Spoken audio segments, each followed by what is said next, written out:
लोक के लिए एक ख्याति और एक परंपरा का कार्य कर देती है।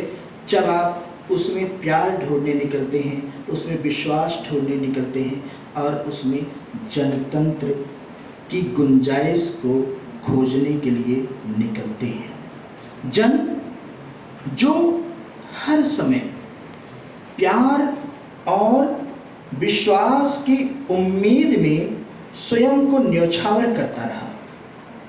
ध्यान दीजिए, जन हर समय प्यार और विश्वास की उम्मीद में स्वयं को न्यौछावर करता रहा, लेकिन तंत्र हर समय उसकी इन्हीं उम्मीदों को समाप्त करने का षड्यंत्र रचता रहा। यह कविता वाया नई सदी उस षड्यंत्र को बार बार पकड़ती हुई दिखाई देती है और लोगों को सचेत करती है कि तंत्र पर विश्वास मत करो, लोक पर विश्वास करो, जन पर विश्वास करो, उनकी भावनाओं, उनकी संभावनाओं पर विश्वास करो। तो वाया नई सदी लोक विश्वास और जन संभावनाओं का संग्रह है। इस रूप में इस संग्रह को पढ़ा जाना चाहिए, देखा जाना चाहिए, समझा जाना चाहिए। पढ़ेंगे, देखेंगे, समझेंगे तो कविता के विस्तार के लिए आप प्रयास करेंगे। आप जब प्रयास करेंगे तो ये कविताएं आपको जीवन के अनंतिम क्षण तक लेकर के जाएंगे। एक षड्यंत्र कैसे करता है एक तंत्र, आप इस संग्रह की एक कविता है विकास। विकास कविता को जब आप देखेंगे तो ये 103 पृष्ठ पर है। 103 पृष्ठ पर है। इसको पूरी कविता नहीं, फिर भी थोड़ा अगर आप कहेंगे पूरा भी देखा जा सकता है। सबसे पहले उत्तर का लाल किला, फिर ताजमहल, फिर चित्तौड़गढ़।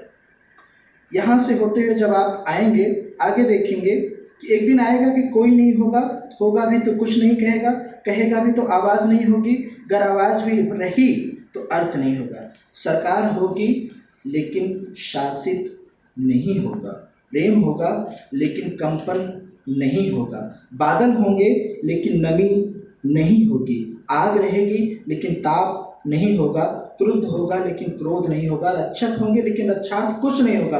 और तब वे अपने वर्तमान से मुक्त होकर एक शानदार विरासत का जश्न मनाएंगे, मानव मुक्त विकास का जश्न।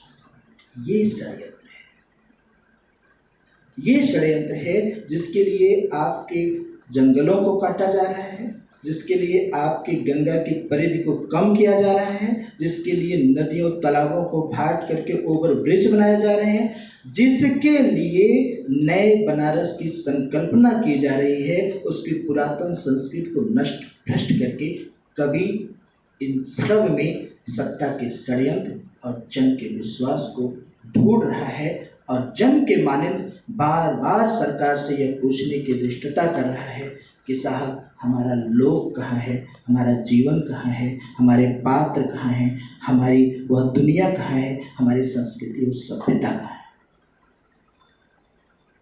मैं जब श्री प्रकाश शुक्ल के कवि विवेक को देखता हूँ और जब उनकी कविताओं की बात करता हूँ तो यह भी ध्यान रखने की बात है कि जिन पर विश्वास था जन को, वह स्वयं उनको उपेक्षित कर हाशियत पर धकेलने वाले हैं, उन्हें ही रक्षा और सुरक्षा प्रदान कर रहे हैं जो लगातार जन का शोषण करने में लगे हैं। और ये सब बाकायदा नई सदी हो रहा है। अभी विंध्याचल भाई ने जिक्र किया था कि एक आलोचना और एक कविता दोनों में वाया नई सदी की बात आ रही थी। आलोचना तो मैंने नहीं पढ़ी है, ले लूँगा, पढ़ूँगा, लेकिन कविता पढ़ रहा हूँ, कविता पढ़ा भी हूँ कि यहाँ जो कुछ भी कर रहा है वह अपनी जिम्मेदारी से नहीं कर रहा है। मैं अगर किसी का कत्ल कर रहा हूँ तो वाया फलाने कर रहा हूँ, मैं अगर कोई षड्यंत्र कर रहा हूँ तो वाया फलाने कर रहा हूँ। ये वाया नई सदी कविता जो है 75-76 पेज पे है। इस कविता को देखा जाए तो वाया नई सदी का अर्थ हमें अच्छे से पता चल जाएगा। थोड़ा सा कोट करेंगे यहाँ पर वाया नई सदी में कवि कहता है, कैसा समय है कि बलात्कारी भी कर रहा है अपराध, वाया राम। और राम है कि लड़ रहे हैं एक धर्मयुद्ध, वाया रावण। और रावण है कि साध रहा है संकल्प, वाया सीता। और सीता है कि बाज नहीं है अपना जीवन, वाया गीता। मतलब कोई भी जिम्मेदारी निभाने के चक्कर में नहीं है, कोई भी ये नहीं कह रहा है कि ये काम कर रहा हूं इसका जिम्मा सिर्फ मुझे दिया। सब कुछ वाया नई सदी हो रहा है। वाह। आदमी को जेल में बंद किया जा रहा है तो वाया सांप्रदायिकता किया जा रहा है।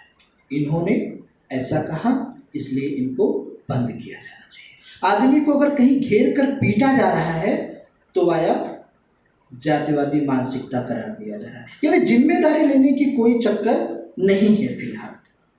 एक बात। दूसरी बात, सबसे बड़ी पीड़ा कवि को ये है कि इस वाया ने इस नई सदी में जो कुछ भी हो रहा है वो एक दूसरे पर आरोपित किया जा रहा है और जिम्मेदारी लेने की किसी को कोई फिक्र नहीं है। यही स्थिति है कि आज का जो आम आदमी है वह निपट अकेला और अनाथ पड़ा हुआ है, क्योंकि अकादमिक जगत की अपनी सीमाएं हैं, क्रांतिकारियों की अपनी सीमाएं हैं और राजनेताओं ने भी अपनी सीमाएं बना ली है। यहाँ नेता लोग तब हरकत में आ रहे हैं जब उनको ये पता चल रहा है कि उनकी सरकार जा रही है, तब वो आंदोलन छेड़ रहे हैं, तब वो भारत विकास की यात्रा निकाल रहे हैं, तब वो अन्य चीजें कर रहे हैं। अब ध्यान से देखिए कि और इन सब माध्यम में सबसे बड़ी संकल्पना ये है कि भारत आत्मनिर्भर हो रहा है। ऐसी स्थिति में आत्मनिर्भर हो रहा है, कभी आत्मनिर्भर होते भारत में देख रहा है कि जो रोटी के बिखरने की जो घटना है वह कोई घटना नहीं मानी जा रही है। एक कविता है कवि की, रोटी का बिखरना कोई घटना नहीं है, क्योंकि हमारे बौद्धिकों के मुताबिक वह जो आत्मनिर्भर होता देश है रोटियों से आगे निकल चुका है। ये कितनी बड़ी घटना घटी जहां कभी भी जिम्मेदारी लेने के लिए तैयार नहीं है कि हमारे सामने से आम आदमी के पास से थाली खसका दी गई, वह भी वाया बात कर रहा है। राजनेताओं को तो खैर जिम्मेदारी से कोई लेना देना नहीं है। ध्यान रहे, ये बात ध्यान रहे कि देश जितना आत्मनिर्भर होता गया है, जितना विकास करता गया है देश हमारा, ये जो लोग है उतना ही पीछे छूटा है।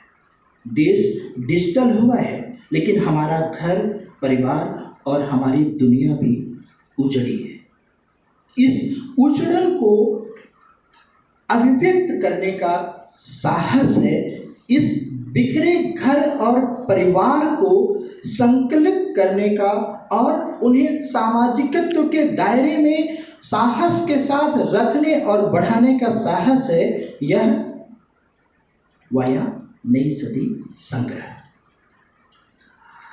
अब कुछ एक बातें और मैं करूंगा जिनमें विशेष तौर पर यह बात कहना चाहता हूं कि वाया नई सदी कोरोजीवी कविता की एक सशक्त उपस्थिति है। और अगर मैं कहूं कि कोरोजीवी कविता को संपूर्णता में व्याख्यायित करने की क्षमता अगर किसी संग्रह में है तो वह वाया नई सदी है। अब आप में से बहुत से लोगों के लिए ये एक शंका का विषय हो सकता है, ये एक प्रश्न का विषय हो सकता है कि यह कोरोजीवी कविता क्या है। तो ध्यान रहे कि कोरोजीवी कविता विशेष तौर पर आम आदमी का संबल और बिखर रही मानवीयता को सामाजिक और सांस्कृतिक संबलता प्रदान करने का वह माध्यम है जिसमें समस्त मानवीय सत्ता बिखर जाती है, ईश्वरीय सत्ता बिखर जाती है और फिर उभर कर आती है शब्द सत्ता, जहाँ कबीर शब्द सत्ता के माध्यम से कविता का सृजन करता है और वह कविता लोक के बीच से निकल करके आती है। असहाय प्रार्थनाओं के इस दौर में, असहाय प्रार्थनाओं के इस दौर में जब हर कोई डरा हुआ था, हर कोई भयभीत था, हर कोई विचलित और परेशान था, आम आदमी की चिंता से ज़्यादा अपनी सुरक्षा के लिए छटपटा रहा था, उस समय कोरोजीवी कविता आकार ग्रहण करती है और आम आदमी की आवाज़ बनकर संवेदना के रूप में अभिव्यक्ति पाती हुई कवि और कविता ही नहीं, लोक जीवन को भी संरक्षित और सुरक्षित करती है। आपको यह जानकर हैरानी हो सकती है कि जिस कोरोजीवी कविता की संकल्पना की बात मैं कर रहा हूँ, उसके उद्घाटनकर्ता प्रोफेसर श्री प्रकाश शुक्ल जी ही हैं। समकालीन हिंदी कविता के बाद जब बार बार ये प्रश्न पूछा गया कि आखिर इसके बाद कविता का नया पैमाना क्या होना चाहिए, क्योंकि जब हम समकालीन कविता की बात करते हैं तो बहुत से कवि मूल्यांकन के दायरे से बाहर रह जाते हैं। कवि कहता है, उस समय कवि ने 3 नाम दिए, एक अस्मिता मूलक कविता जो 80 या 70 के बाद से, उसके बाद प्रायोजनिक कविता, उसके बाद कोरोजीवी कविता। तो कोरोजीवी कविता, एक बात अभी कविता पर बात करना बाकी रह गया है, लेकिन चलते चलते कुछ बातें और कहना चाहते हैं, वह ये कि इस विश्वविद्यालय प्रतिष्ठान ने विमर्शों और मुद्दों को बहुत व्यापक पैमानों पर जन्म दिया है, सृजन किया है, लेकिन दुर्भाग्य की स्थिति ये है कि उसको बचाना और संवारना यहाँ के बस की बात नहीं रही है। बाहर से जब वो प्रतिष्ठा पाई है तब यहाँ वालों को गर्व हुआ है, हाँ ऐसा हमारे यहाँ से शुरू हुआ था। ऐसा ही कोरोजीवी कविता पर भी हुआ। जिस समय कोरोजीवी कविता की शुरुआत हुई उस समय इसको लेकर के बहुत अपशब्द भी कहे गए, आलोचनाएं भी की गई, शुक्ला सर उसको झेले भी हैं, लेकिन इनका ये कहना था कि अनिल, हमें विवाद में नहीं, हमें संवाद में चलना है, क्योंकि साहित्य संवाद प्रिय होना चाहिए, विवाद प्रिय नहीं होना चाहिए। अब जब हम कोरोजीवी कविता की बात करते हैं तो असहाय प्रार्थनाओं के दौर में सब कुछ सब जगह ठहर सा गया है, हर कार्य अपने आप में व्यस्त है, कोई नहीं है खाली जिससे कुछ कहा जाए, जिसका कुछ सुना जाए। जिस समय कोई किसी का कहने के लिए फुर्सत नहीं था, जिस समय कोई किसी का सुनने के लिए फुर्सत नहीं था, उस समय यह संग्रह, इस संग्रह में शामिल कविताएं आपसे संवाद करने के लिए आकुल व्याकुल थी। व्याकुल इस तरीके से थी कि जन के बीच पहुंच करके, अगर एक आप कोरोना समय की उस यंत्रणा को ध्यान दीजिए, जिस समय आप स्क्रीन पर देख रहे थे कि एक माँ अपने बेटे को अटैची से खींच रही थी, एक माँ अपने बेटे को अटैची पर बैठाए हुए खींच रही थी। शायद ये बच्चा कविता है, बच्चा कविता मैं अगर देख पा रहा हूँ तो किस पेज पे है, बच्चा कविता है। तो उसमें क्या होता है कि एक माँ अटैची पर बैठा करके अपने बच्चे को खींच रही होती है। अब उस कविता में अगर आप देखेंगे कि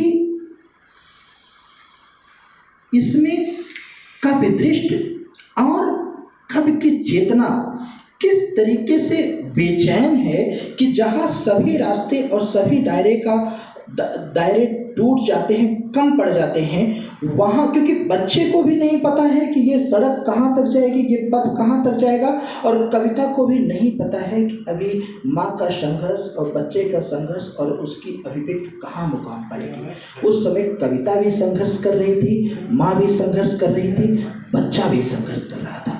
अब आप सोचिए कि जहाँ बच्चे और माँ के साथ कवि संघर्ष कर रहा था तो कितना भयानक और कारुणिक दृश्य रहा।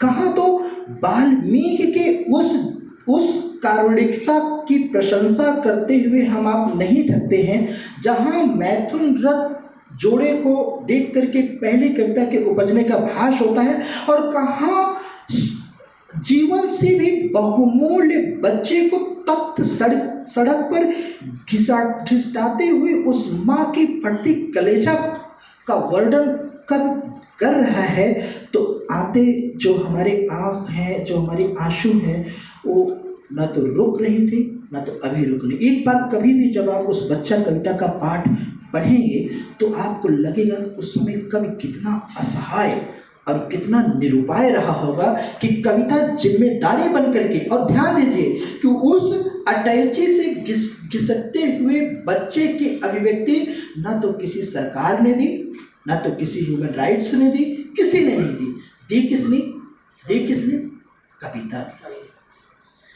कविता ने अभिव्यक्ति दी। मजबूर हुआ कवि। तो कोरोजीवी कविता जिम्मेदारी है टूटे बिखरे परिवार को जोड़ने और संभालने के लिए। यही आप ध्यान देखेंगे तो एक कवि थे केदारनाथ सिंह जी, जिन्होंने जाना क्रिया को सबसे खतरनाक बताया था, ऐसा ही कुछ है। लेकिन कवि श्री प्रकाश शुक्ल कहते हैं, ये देखिए नई सदी की बात है, और आपके कोरोजीवी कविता की दृष्टि संपन्नता क्या कहती है कि जिस समय लोग घरों की तरफ लौट रहे थे और हम आप लगातार आंखें दिखाए लौटते हुए लोगों को देख रहे थे, तो कवि कहता है जाने में तो कोई समस्या नहीं है। अब ये दौर खतरनाक नहीं रहा जाने वालों के लिए, सबसे खतरनाक दौर है लौटना। जबकि कोरोजीवी कोरोना समय के पहले जब कोई परदेश से लौटता था तो हमारे मन में उल्लास होता था, खुशी होती थी, उत्साह होता था, उमंग होता था। लेकिन कोरोजीवी दौर में लौटते हुए लोगों को देखकर हमारे रोंगटे खड़े हो रहे थे, और यह मानवीय सभ्यता के इतिहास में पहली बार होता है, और यह पहली बार होता है कि लौटने की स्थिति को सबसे खतरनाक क्रिया साबित करता है एक कवि। आप सोचो कि एक कवि किन विसंगतियों में लौटने को सबसे खतरनाक बताता है। जब आप कोरोना समय की विसंगतियों को देखेंगे तो इसका उत्तर आपको पता चलेगा, और आपको पता चलेगा कि कवि होना क्या होता है। कवि होना अपने कलेजे को सबसे नुकीली चाकू से स्वयं को तराशना होता है। कविता ऐसे ही जन्म नहीं लेती। कविता सभी कहते हैं कि जिस तरीके से स्त्री प्रसव पीड़ा झेलती है, उसी तरीके से कवि भी प्रसव पीड़ा झेलता है। मैं उस माँ की क्षमता पर प्रश्न नहीं उठा रहा हूँ, लेकिन कविता का होना उससे भी बड़ी तपस्या है। कविता का होना उससे भी बड़ा सृजन है। जब हम कोरोजीवी कविता की बात करते हैं तो हम परिवेशगत संलग्नता की बात करते हैं। और एक बात और जानिए कि आज के समय में कविता सिर्फ वही नहीं लिख सकता जो दिल का दमदार हो, क्योंकि कविता अब मात्र हृदय की बात नहीं रहती। कविता दिल और दिमाग दोनों से लिखी जानी चाहिए। अगर नहीं लिखी जाएगी तो कवि भी मारा जाएगा और कविता भी गायब हो जाएगी। हम इस बात को लेकर के पूरी तरह से आश्वस्त हैं कि इस संग्रह में शामिल कविताएं दिल और दिमाग के समन्वय से लिखी गई कविताएं हैं। क्यों? क्योंकि कवि, जब आप कविता और कवि के परिवेशगत संकल्पना की बात करते हैं तो कवि ऐसे रूमों में नहीं बैठा है। जबकि छांदसिक विधाओं को अगर छोड़ दिया जाए तो अमूमन मुक्त छंद के कवियों पर यह आरोप लगाया जाता रहा है कि कवि लोग जो आम आदमी के शोषण और यथा स्थिति का गुणगान कर रहे हैं वो एसी रूम में बैठकर कर रहे हैं। अब ध्यान दीजिए कि कभी ऐसे रूमों में बिल्कुल नहीं बैठा है, कभी कभी कहाँ गए हैं, कभी हरा पपीता को देख रहा है, कभी क्या कर रहा है, कभी आगमन करती हुई कचकचिया को देख रहा है, कभी क्या करता है, कभी पेड़ों पर बोलने की कोशिश करती हुई कोयलियों को देख रहा है और कह रहा है कि कोयलिया जल्दी कुकू। इसका तो अब तो नहीं टच कर रहा इतना नहीं लग रहा, समय का संकेत दे रही है संचालक महोदय बता दीजिएगा, क्योंकि समीक्षा और आलोचना बड़ी बेकार थी। 5 हाँ ठीक। तो कभी कहाँ जा रहा है, हरा पपीता के पास जा रहा है, कभी कहाँ जा रहा है, कचकचिया के पास जा रहा है, कभी कहाँ जा रहा है, कोयल के पास जा रहा है, और कभी व्याकुल हो करके जिसे बहुत दिनों बाद बहुत अशांति मची हो और घर में माँ या मालकिन जिम्मेदारी के साथ शांत स्थापित करने के लिए ईश्वर से, गांव के देवता से, आस पड़ोस से गुहार लगा रहे हो कि कैसे करो प्रभु हमारे घर शांति मच जाए, कभी उसी व्याकुलता से कहता है कि कोयलिया जल्दी कुकू। और कभी को भरोसा किससे है कि ये जो समय खतरनाक चल रहा है, ये जो परिस्थितियां खतरनाक चल रही हैं, ये सब दूर होंगी और मनुष्य फिर से शांति महसूस करेगा, सुख और संपन्नता का विकास होगा। उसको भरोसा किससे है? मनुष्य से भरोसा नहीं है, क्योंकि मनुष्य जैसा आतताई और विध्वंसक तो कोई हुआ ही नहीं। उससे किससे भरोसा है? चिड़िया से। देखिए, आप जिसे सबसे फालतू समझते हैं, गुलमोहर का पेड़ देखो, गुलमोहर की खिलखिलाते गुलमोहर का चित्रण कभी करता है, जिसको हम सब फालतू मानते हैं, उसको हमारे ख्याल से किसी देवता को भी नहीं चढ़ाया जाता है। आदिवासी जीवन की परिकल्पना आप वहाँ कर सकते हैं, हम उनको फालतू मानते हैं, लेकिन हमारे जीवन के आधार में हम चिड़ियों पर कोई विश्वास नहीं प्रकट करते। लेकिन कभी किससे कह रहा है कि आकाश से झड़ रही है अंधेरे की पंखें और सुबह का भरोसा अब इसी चिड़िया से। कभी चिड़िया से दिखता है, कभी कहता है कोयलिया जल्दी कोको ना। और इन सब के अतिरिक्त कुछ बातें, 2-3 बातें और करूँगा, इसके बाद हम अपने वक्तव्य को विराम देंगे। कोरोजीवी कविता तंत्र को नकार देती है। जब हम तंत्र को नकारने की बात करते हैं तो वहाँ पर शब्द सत्ता को स्थापित करती है, जहाँ हम पहले ही बता चुके हैं कि शब्द सत्ता को ही इस संग्रह में भी विशेष तौर पर तवज्जो दी गई है। जब कबीर, रैदास आदि का अनुसरण करते हुए दिखाई देता है, तो वहाँ आप देखेंगे कि ईश्वरीय श्रेष्ठता की जगह शब्द श्रेष्ठता को महत्व देता है। आप एक उत्तर कोरोना कविता है, उत्तर कोरोना कविता है, पृष्ठ 119 है। अगर आप इस कविता को देखेंगे तो आप पाएंगे कि कवि किस तरीके से हाँ देखो, अब जबकि वर्तमान से बाहर आने की उम्मीद कम ही बची है, चिड़ियों की बढ़ती चहचहाट के बीच दुनिया के सारे देवता असहाय व असुरक्षित हो गए हैं। अल्लाह, ईसा, मूसा और ईश्वर सबके सब मुंह बांध कर अपने अपने कमरे में कैद हैं और पुतलियों की जाती हुई गत से दुनिया को आते हुए देख रहे हैं। तुम कोरोना से उत्तर कोरोना की बात क्यों कर रहे हो? ये कविता भी सर ने उस समय लिखी थी जिस समय हम बात के तहत एक लंबे प्रोजेक्ट पे काम कर रहे थे, और मैं बार बार इनसे पूछ रहा था कि सर कोरोना के बाद उत्तर कोरोना का दौर आएगा तो उसमें क्या होगा। तो ये खींच से थी या उसके उत्तर में थी, इस पूरी लंबी कविता है, पढ़ेंगे आप तो पाएंगे। उसके प्रत्युत्तर में होता है कि यहाँ आत्मीयता होगी, शासन होगा लेकिन शासित होंगे लेकिन शासन नहीं होगा।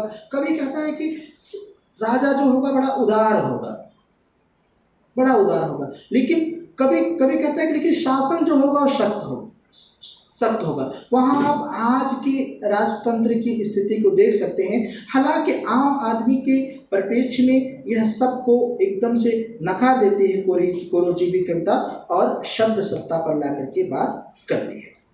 अब इन सब बातों के अतिरिक्त कुछ बातें और हमने ये कहा कि जिस कोरोजीवी कविता की संकल्पना की बात कवि करता है, उस कोरोजीवी कविता को हालांकि अभी बहुत सी जगह वह मान्यता नहीं दी जा रही है, लेकिन हमें ये विश्वास है कि यह कोरोजीवी कविता अपने क्षमता और अपने विस्तार में एक दिन वापसी करेगी और आपको उसका परिवेश समझाएगी। दूसरी बात, कवि आज वही नहीं है जो सिर्फ कविता लिखता है। कवि वह है जो कविता के प्रचार प्रसार के साथ साथ एक नई परंपरा का निर्माण भी करता है और एक नई संस्कृति के विकास में योगदान भी देता है।